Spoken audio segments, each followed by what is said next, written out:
Hello everyone and welcome back to The Reader, where I read books for your enjoyment. We are still reading Assassin's Creed The Secret Crusade at this point. This is the second episode of that book, and we will continue where we left off from chapter 2. Let's of course first start by giving a brief summary of the previous chapter, which is that Niccolo and Maffeo Polo were talking about their experience with Altair, and Niccolo was about to tell a story. Without further ado, let's jump in. First, the lookout saw the birds. An army on the move attracts scavengers, of the winged variety mainly, which swoop upon whatever scraps are left behind. Food, waste and carcasses, both horse and human. Next he saw the dust, and then a vast dark stain that appeared on the horizon, slowly beetling forward, engulfing everything in sight. An army inhabits, disrupts and destroys the landscape. It is a giant hungry beast that consumes everything in its path, and in most cases, as Salah al-Din was well aware, the mere sight of it was enough to move the enemy to surrender. Not this time though. Not when his enemies were the assassins. For the campaign of the Saracen leader had raised a modest force of 10,000 infantry, cavalry and followers. With them he planned to crush the assassins, who had already made 2 attempts on his life and would surely not fail a 3rd time. Intending to take the fight to their door, he had brought his army into the An-Nusayriya mountains and to the assassins' 9 citadels there. Messages had reached Masyaf that Salah al-Din's men had been plundering the countryside, but that none of the forts had fallen. That Salah al-Din was on his way to Masyaf, intent on conquering it and claiming the head of the assassin leader, al-Mualim. Salah al-Din was regarded as a temperate and fair-minded leader, but he was angered by the assassin as much as he was unnerved by them. According to its reports, his uncle, Shihab al-Din, was advising him to offer a peace agreement. Have the assassins with them, not against them, was Shihab's reasoning. But the vengeful Sultan would not be moved, and so it was that his army crawled towards Masyaf on a bright August day in 1176, and the lookout in the citadel's defensive towers saw the flocks of birds, the great clouds of dust, and the black stain on the horizon, and raised a horn to his lips and sounded the alarm. Stockpiling supplies, the townspeople moved into the safety of the citadel, thronging the courtyards, faces edged with fear, but many of them setting up stores to continue trading. The assassins, meanwhile, began fortifying the castle, preparing to meet the army, watching the stain spread across the beautiful green landscape, the great beast feeding on the land, colonizing the horizon. They heard the horns and drums and cymbals, and soon they could make out the figures as they materialized from the heat haze. Thousands of them they saw. The infantry, spearmen, javelinmen and archers, Armenians, Nubians and Arabs. They saw cavalry, Arabs, Turks and Mamelukes, carrying sabre, mace, lance and longsword, some wearing chainmail, some leather armor. They saw the litters of the noble women, the holy men and the disorderly followers at the rear, the families, children and slaves. They watched as the invading warriors reached the outer curtain and set it ablaze, the stables too, the horns still blaring, cymbals crashing. Inside the citadel, the women of the village began weeping. They expected their homes to be next under the torch, but the buildings were left untouched, and instead the army came to a halt in the village, paying little regard to the castle, so it seemed. They sent no envoy, no message. They simply made camp. Most of their tents were black, but in the middle of the encampment was a cluster of larger pavilions, the quarters of the great Sultan Salah al-Din and his closest generals. There, embroidered flags fluttered. The tip of the tent poles were gilded pomegranates, and the pavilion covers were of colourful silk. In the citadel, the assassins mulled over their tactics. Would Salah al-Din assault the fortress or try to starve them out? As night fell, they had their answer. Below them, the army began work assembling its siege engines. Fires burned long into the night. The sound of sawing and hammering rose to the ears of those manning the citadel ramparts and to the master's tower, where Al-Mualim called an assembly of his master assassins. Salah al-Din has been delivered to us, said Fahim al-Saif, a master assassin. This is an opportunity not to be missed. Al-Mualim thought. He looked from the tower window, thinking of the colourful pavilion in which Salah al-Din now sat plotting his downfall, and that of the assassins. He thought of the great Sultan's army and how it had laid waste to the countryside, how the Sultan was more than capable of raising an even larger force should this campaign fail. Salah al-Din had matchless might, he reasoned, but the assassins, they had guile. With Salah al-Din dead, the Saracen armies will crumble, said Fahim, but Al-Mualim was shaking his head. I think not. Shihab will take his place. He is half the leader Salah al-Din is. Then he would be less effective in repelling the Christians, countered Al-Mualim sharply. He tired sometimes of Fahim's hawk-like ways. Do we wish to find ourselves at their mercy? Do we wish to find ourselves their unwilling allies against the Sultan? We are the assassins, Fahim. Our intent is our own. We belong to no one. A silence fell over the sweet-scented room. Salah al-Din is as wary of us as we are of him, said Al-Mualim after reflection. We should see to it that he is made even more wary. The next morning, the Saracens pushed a ram and siege tower up the main slope, and as Turkish horse archers made passes showering the citadel with arrows, they attacked the outer wall with their siege engines, under constant fire from assassin archers and with rocks and oil pouring from the defensive towers. Villagers joined in the battle, pelting the enemy with rocks from the ramparts, dousing the fires, while at the main gates brave assassins made sorties through the wicket doors, fighting back infantry, trying to burn them down. They ended with many dead on both sides. The Saracens retreating down the hill, lighting their fires for the night, repairing their siege engines, assembling more. That night there was a great commotion in the encampment, and in the morning the brightly coloured pavilion belonging to the great Salah al-Din was taken down, and he left, taking a small bodyguard force with him. Shortly after that, his uncle, Shihab al-Din, ascended the slope to address the master of the assassins. Chapter 3. His Majesty, Salah al-Din, has received your message, and he thanks you most graciously for it, called the envoy. He has business elsewhere and has left, with instructions for His Excellency Shihab al-Din to enter into talks. The envoy stood by Shihab's stallion, cupping a hand to his mouth to call up the master and his generals, who were assembled in the defensive tower. A small force had climbed the hill, 200 men or so, and a litter set down by Nubians, no more than a bodyguard for Shihab, who remained on horseback. On his face was a serene expression, as though he were not unduly concerned about the outcome of the talks. He wore wide white trousers, vest and red twisted sash. Inset into his large blinding white turban was a glittering jewel.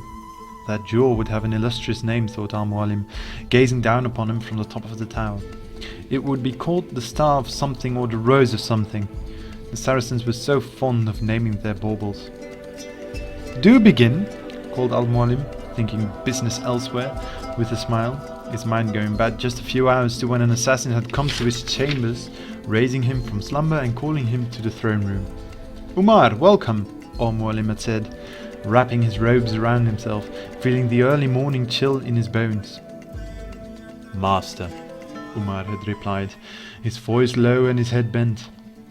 You've come to tell me of your mission? Al-Mualim said to him. He lit an oil lamp on a chain and then found his chair, settling into it. Shadows flitted across the room. Umar nodded. There was blood on his sleeve, noticed Al-Mualim. Was our agent's information correct? Yes, master.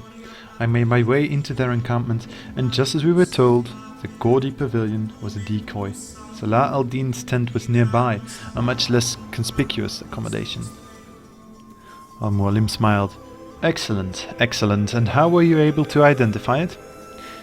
It was protected, just as our spies said it would be, with chalk and cinders scattered around the perimeter, so my steps would be heard.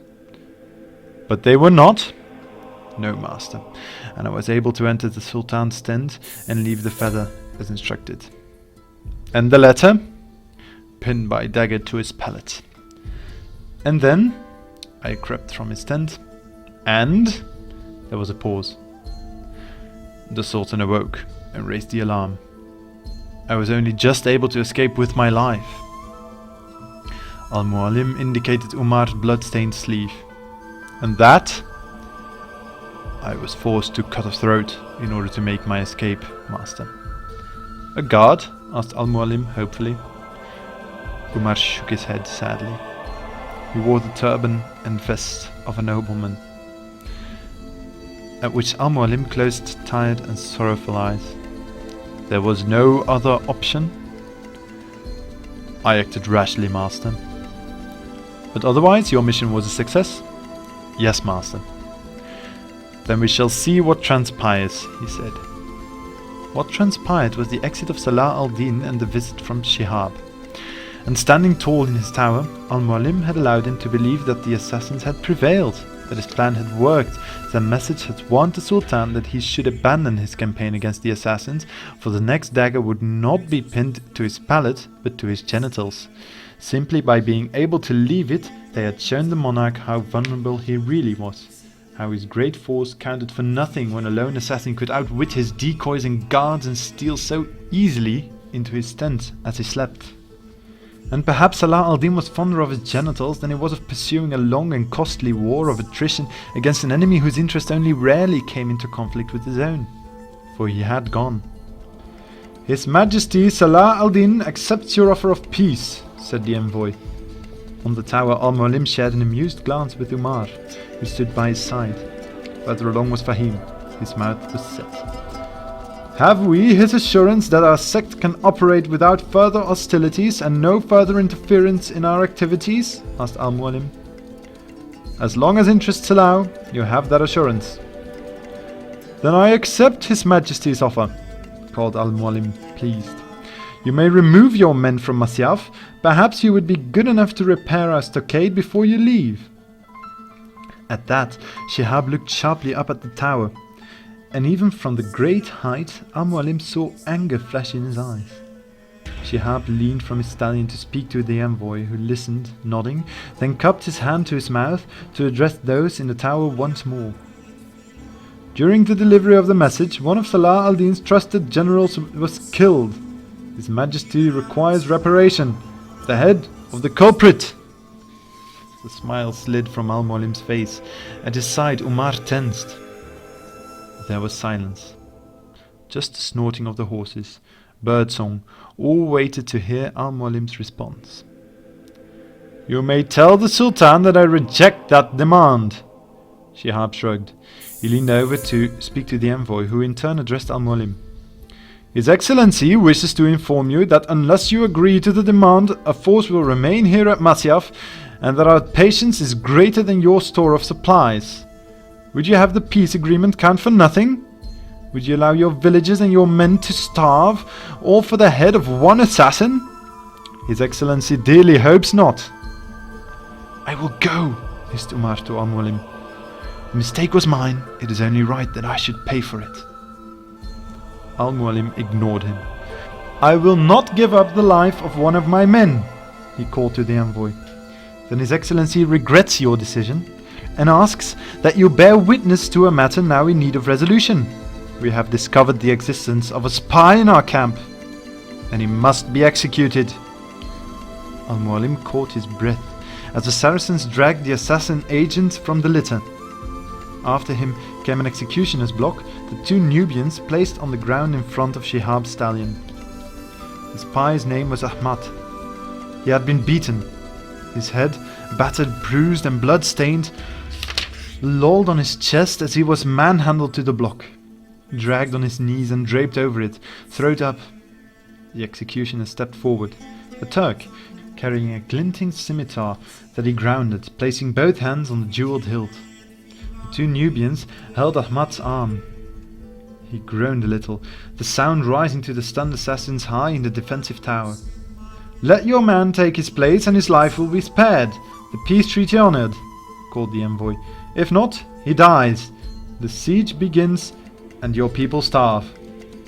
Suddenly, Shihab raised his head to shout, Do you want that on your conscience, Umar ibn La'Ahad? As one, the assassins caught their breath. Ahmad had talked. Under torture, of course, but he had talked. Al-Mualim's shoulders slumped.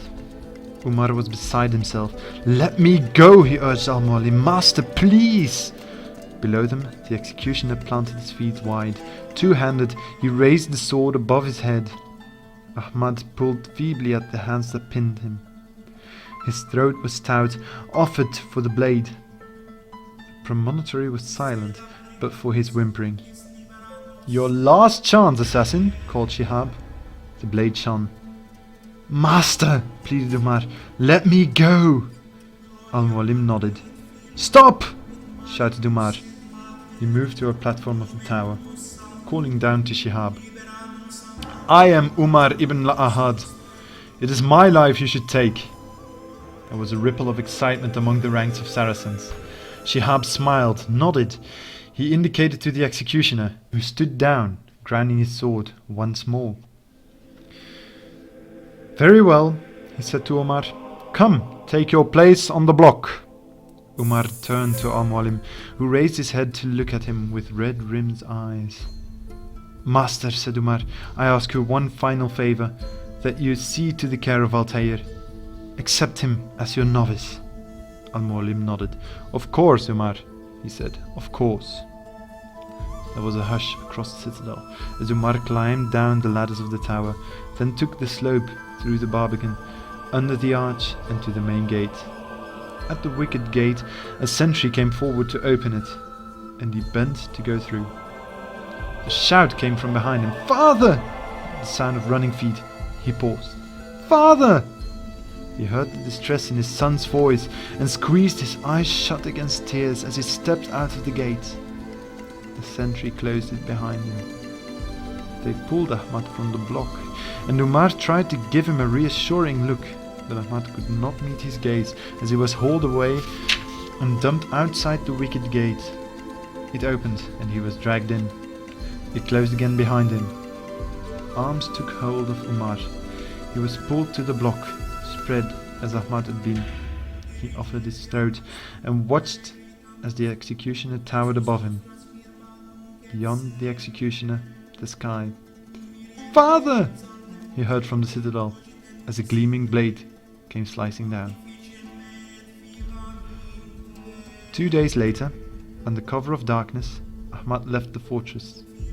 The following morning his disappearance was discovered. There were those who wondered how he could bear to leave his son alone, his mother having died of the fever 2 years previously, while others said shame was too much for him, that was why he had been forced to leave. The truth was a different matter altogether. That concludes Chapter 3 of Assassin's Creed Secret Crusade, as well as this video. I hope you enjoyed it. I hope you were able to relax a bit because of it. If you were able to enjoy it and relax because of it, don't forget to subscribe, since I am trying to upload as many videos as possible.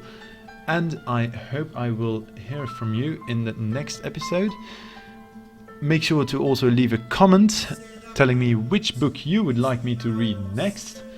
And I hope you will hear from me in the next episode. Thank you very much for listening.